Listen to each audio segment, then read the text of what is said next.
The brand that used to be called SsangYong went bankrupt, got rescued by a bus company, changed its name, and is now asking €49,240 for an electric SUV here in Brussels. That sequence should produce a disaster. The Torres EVX is not a disaster.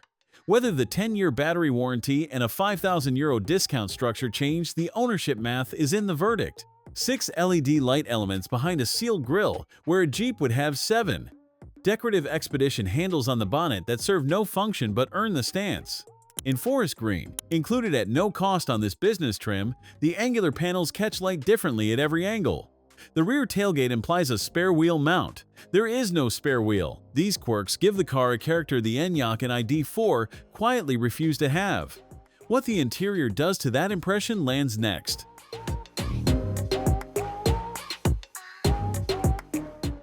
Twin 12.3-inch screens share a horizontal frame across the dashboard, copper stitching running through the seats, wheel, and doors. KGM eliminated nearly all high-gloss black plastic from visible surfaces. The catch is the steering wheel buttons, still fingerprint-collecting gloss you touch constantly. The floating console creates an open tray at floor level, useful but exposed. I went looking for the cheap interior compromises you expect at this price, and the only one I kept noticing was that steering wheel. 8-way powered seats up front with heating, ventilation, and lumbar support, all standard. The driving position sits higher than most electric SUVs in this class. The sunroof is openable with a manual sliding shade, a detail several competitors skip. 360-degree camera included at no extra cost. Both outer rear seats are heated and ventilated, a feature several competitors at $10,000 more do not offer. Backrests recline up to 32.5 degrees. A sleeper mode cuts audio from the rear speakers only, so passengers rest while the driver keeps music. An aided conversation mode amplifies the driver's voice to the back. The honest negative is the middle seat. Floor hump, no heating, no ventilation. A pushchair, 2 bags, and a dog crate fitting simultaneously is the Saturday this boot handles.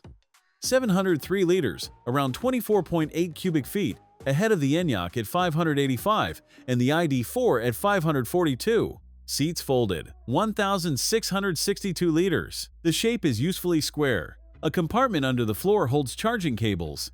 No frunk, and at this price, that is fair criticism. 207 horsepower from a single front-mounted BYD motor. 339 Nm to the front wheels. The updated 80.6 kWh BYD Blade battery with LFP chemistry pushes WLTP range past 500 km, around 311 miles. LFP tolerates repeated fast charging without the degradation that worries NMC owners. 10-year, 1 million km battery warranty.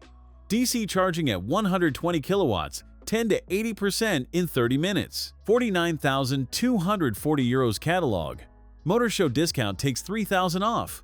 Unconditional trade-in bonus, another $2,000, €45,348 in forest green with the camera included. The Enyaq starts higher without the 10-year battery coverage. The ID4 costs more for less boot space. What neither asks you to accept is a brand your neighbors cannot pronounce. That is the real cost. Whether a decade of battery coverage and $5,000 in discounts offset the badge is your decision. The car underneath the name is harder to dismiss than I expected. Thanks for watching. If you enjoyed this video, hit that like button and subscribe for more content just like this. Leave a comment below with your thoughts or questions. I read every single one. And don't forget to click the bell icon to get notified about my next upload. See you in the next video.